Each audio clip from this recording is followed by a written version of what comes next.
बिल्कुल तेजाब साहब, अभी कुछ देर पहले आपने यूएई का जिक्र किया था।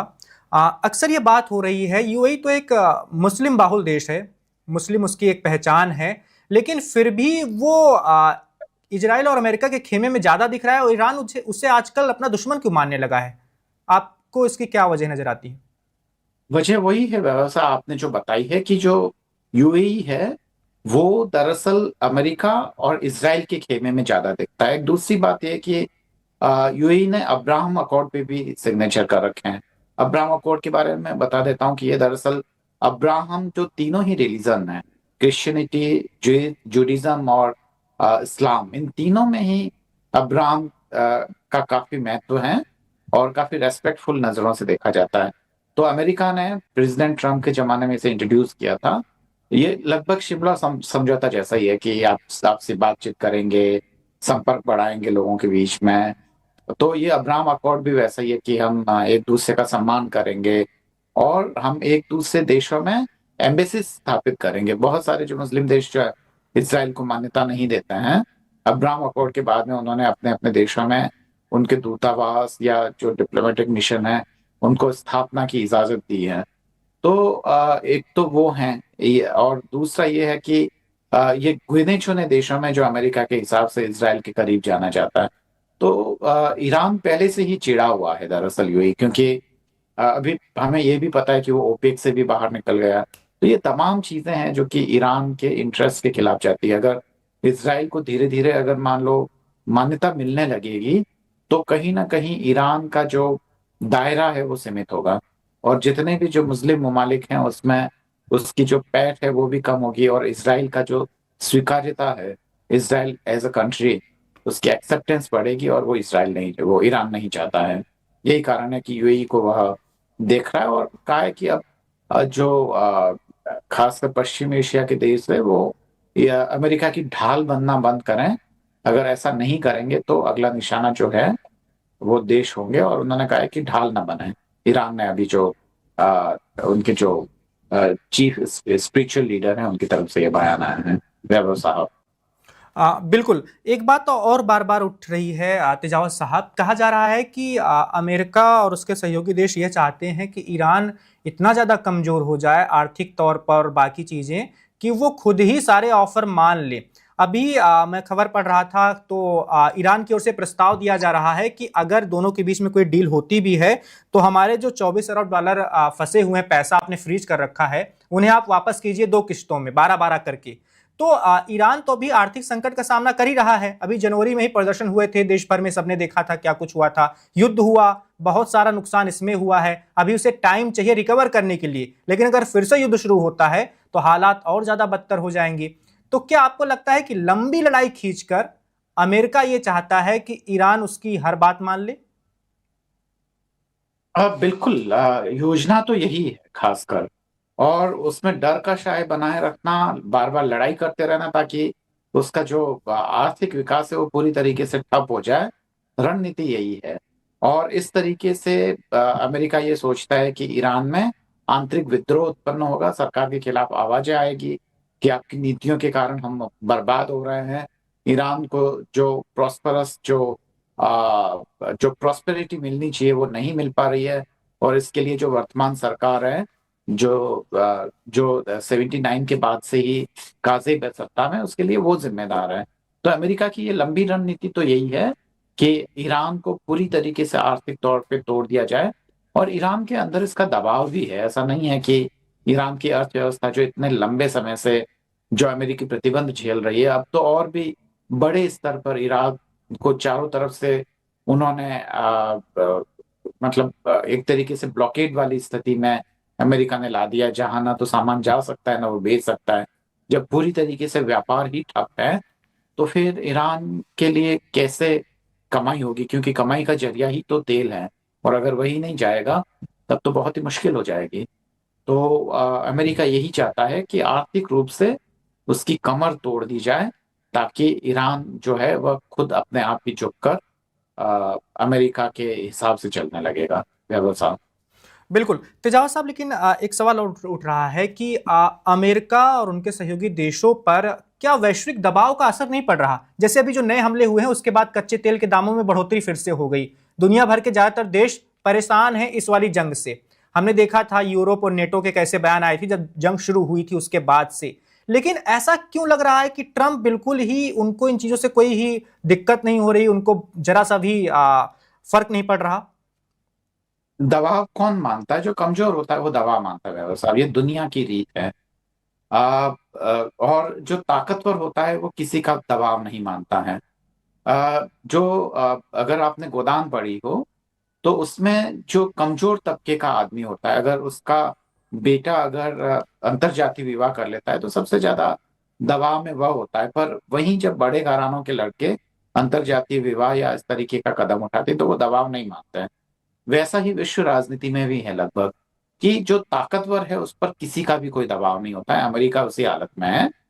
जो कमजोर देश होते हैं वो दबाव मानते हैं। वो अमेरिका का भी दबाव मानते हैं। पाकिस्तान की हालत देख लीजिए।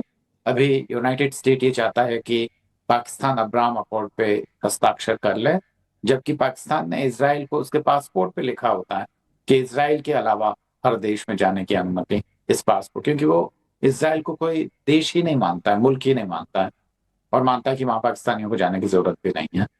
तो ये तमाम चीजें हैं व्यवस्था। अमेरिका किसी का भी दबाव नहीं मानता है, सच यही है। जी। बिल्कुल। अगर अभी हम खेमों में ही बांटने की कोशिश करें, वैसा तो कोई खेमा वैसे बचा नहीं है, तो आपके हिसाब से जंग की चाहत अभी किसके अंदर होगी? नेतन्याहू तो चाह रहे होंगे कि ये सब ना रुके, चलता ही रहे लगातार।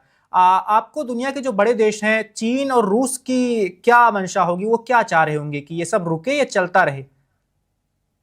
जाहिर है कि चीन और रूस जो है वो दोनों ही चाहेंगे कि ये ना हो, पर इस कीमत पर नहीं कि अमेरिका से दुश्मनी मोल लेके वे इसे रुकवाएं।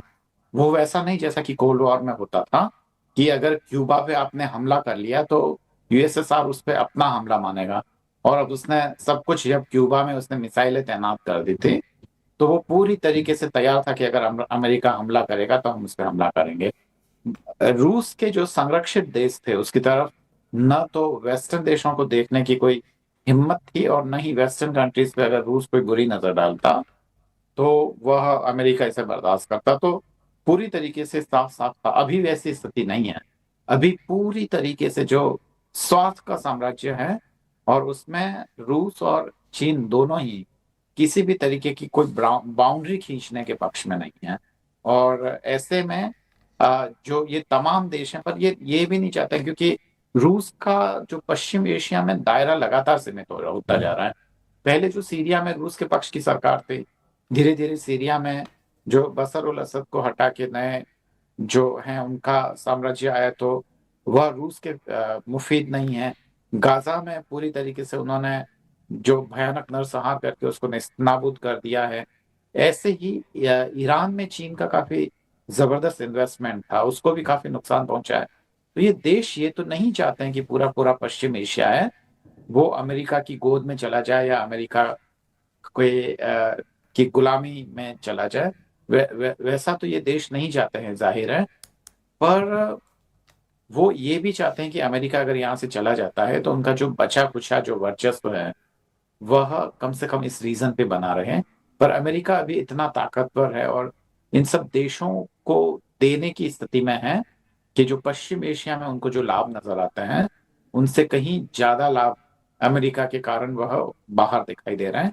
और यही कारण है कि ये देश अंदर से तो चाहते हैं कि लड़ाई रुक जाए, पर ऊपरी तौर पर ये कुछ करना नहीं चाहते हैं। इसराइल तो जाहिर तौर पर वह चाहेगा कि लड़ाई हो, क्योंकि ईरान के कारण इसराइल का अस्तित्व संकट में आता है।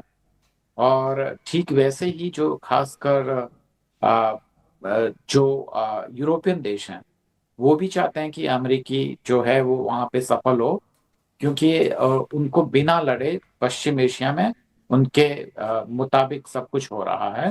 तो जो यूरोपियन देश है वो ये चाहेंगे। भारत बिल्कुल ऐसा नहीं चाहेगा।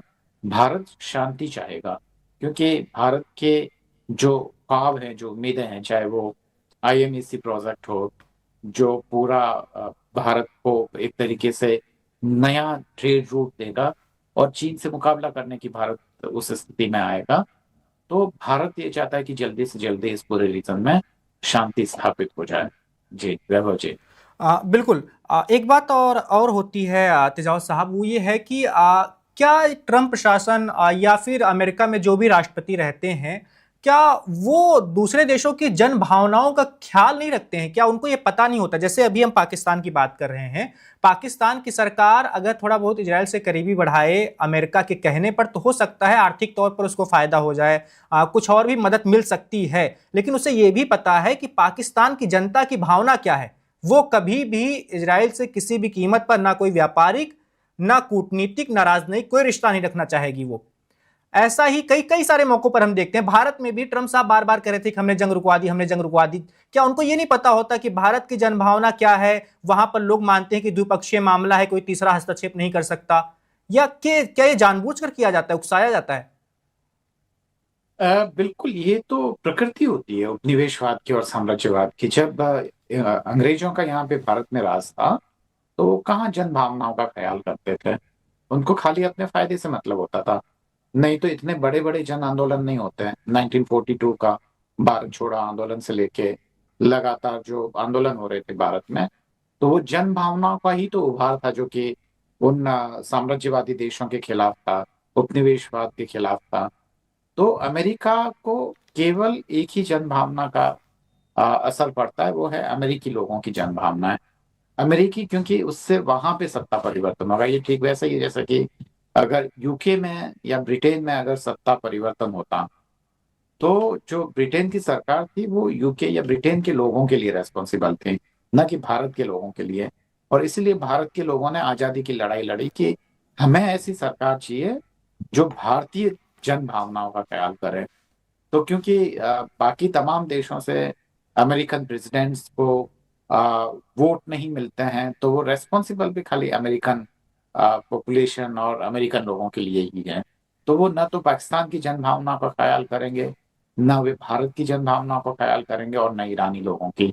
एक तरफ जैसे ही वो कहते हैं कि मदद आ रही है, पर दूसरी तरफ जब इराकी जनता उनके खिलाफ हो जाएगी, तो वो उन पे बम्बार्डमेंट करने से भी नहीं रुकेंगे। ये वही है जो प्रदर्शनों में शामिल हो रहे थे। उन्हीं लोगों के घर, उन्हीं के रिलेटिव्स वापस उन पे हमला करने में भी अमेरिका नहीं छुपाएगा। तो जन भावनाओं की कद्र नहीं होती। और ये दरअसल एक जो प्रजातंत्र जो कभी कभी मानवीयता का चेहरा लेके आता है, उसके पीछे जो पूंजीवाद का और उपनिवेशवाद का जो भयानक चेहरा है, वह इसके पीछे है, जो कि कभी दुनिया को शांत नहीं रहने देंगे। और इसीलिए बहुत सारे विचारक इससे बेहतर शासन प्रणाली के लिए कोशिश करते रहे। साम्यवाद आया पर वह सफल नहीं रहा, क्योंकि वह उतना व्यवहारिक नहीं था। तो अभी पूंजीवादी जो देश है, वो इसी रूप में जनता की भावनाओं का, जो उनके देश से संबंधित नहीं है, निरादर करते रहेंगे। Subscribe to One India and never miss an update. Download the One India app now.